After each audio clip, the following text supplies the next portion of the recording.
لله. واعتقد ان انا يعني من طبعي ان انا لا يمكن اتصدى بمهمة الا لو كنت قادر تماما باذن الله على انجاز هذه المهمة، ويكون الانسحاب هو في الثانية التالية لاعتقادي ان المهمة اصبحت ثقيلة علي او صعبة.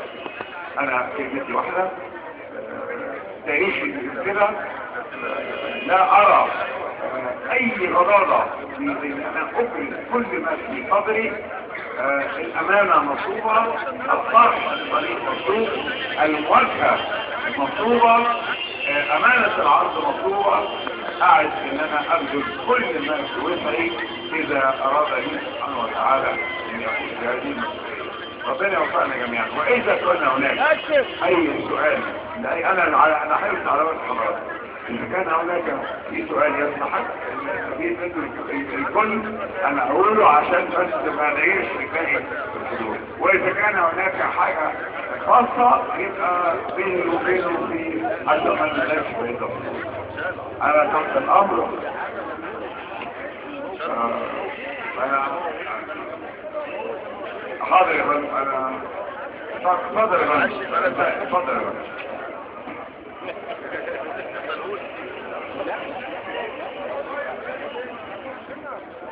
بسم الله الرحمن الرحيم.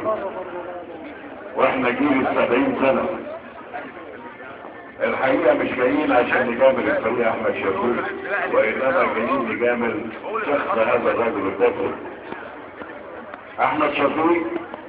انا خريج تجارة بعد المهندس احمد شفيق ب5 سنين، لكن اللي شفته من المهندس احمد شفيق ان راجل فعلا مؤمن باللي احنا ما شفناهوش في 50-60 سنة، اللي هو احترام مبادئ الادارة الهندسية. مهندس احمد شفيق فعلا بيعيد ذكريات اساتذتنا اللي علمونا في الكليات، الدكتور الجنزوري والدكتور الجزار واساتذتنا الكبار، اللي هو كانوا بيقولوا اهم عنصر في اي اداره هو عنصر المتابعه والرقابه. انما اي عمل بدون متابعه ورقابه فهو عمل فاسد لا اساس له من الصحه. ومصر النهارده انا شايف ان كأني اكتشفتها امبارح. مصر بقالها 7500 سنة. مصر ذكرها ربنا في القرآن. مصر شعبها عنده استعداد ياكل ما ياكلش، لكن عندنا انتماء لوطننا العظيم. مصر بنقول لها يا مصر انت امي وروح حياتي، ولكن بقاء بعد مماتي انا ابن ذره من تراب اقدام الانتواء فيه.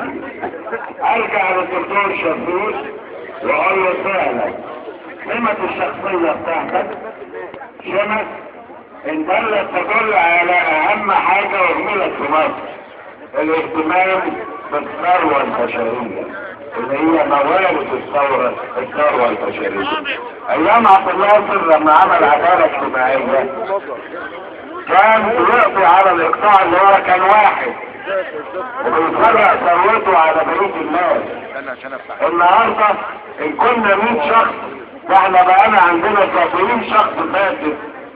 فالله يكون في عون رئيس الجمهورية اللي جاي. السؤال اللي بسأله السادة اللي هم بيقولوا على الدستور عايزين نعدل الدستور. هو لما ابويا مات وساب لي جاكيته كده يعني، وجيت البسها لقيت ايدها طويله، ما خدهاش على الدرس عشان بدله مهمه بالجنس الانجليزي ووديها الدرس وادفع له 5 جنيه واي فلسطين والده في الحته. مين قال ان احنا ما عندناش دساتير من 23؟ مين قال ان الماده دي مش عجباني عشان اقل بره؟ انا بس بخاف على الدكتور شفيق بقول له هل واضع الدستور دول هيحترموا رئيس الجمهورية ويديله الاقتصادات بتاعته اللي يقود بيها دولة عظيمة، ولا هيعملوا على اساس ان رئيس الجمهورية راجل بصفة بكور؟ انا عايز رئيس الجمهورية زي ما وصي يا استاذ بغدادي، وانا راجل من هنا من الزيتون ومن المنصورة ومن الفلاحين. عايز اعرف مين اللي هيحمي سلطة رئيس الجمهورية، سلطات رئيس الجمهورية مين اللي هيحميها؟ الدستور بتاعنا موجود، عايز تأييد المادة ولا شيء؟ تعبونا تعبونا. شكرا شكرا.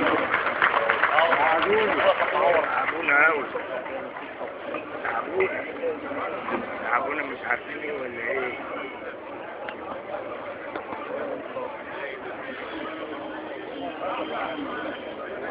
عايز يكفي بقى عم مقبول بليار. اه والله.